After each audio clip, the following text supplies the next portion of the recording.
Model sekaligus artis peran Catherine Wilson sudah kembali beraktivitas dan menghirup udara segar.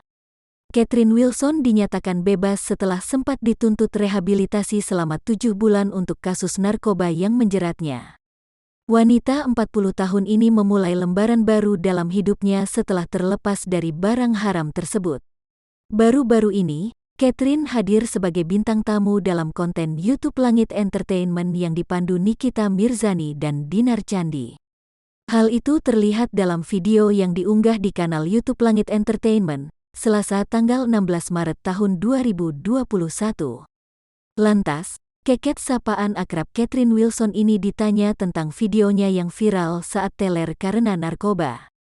Keket pun mengaku kondisinya saat itu memang dalam keadaan teler.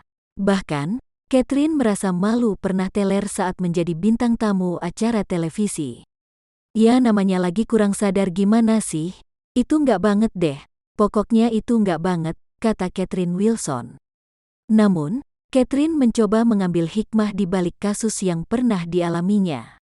Catherine Wilson sadar bahwa memakai narkoba cuma akan menghancurkan masa depan.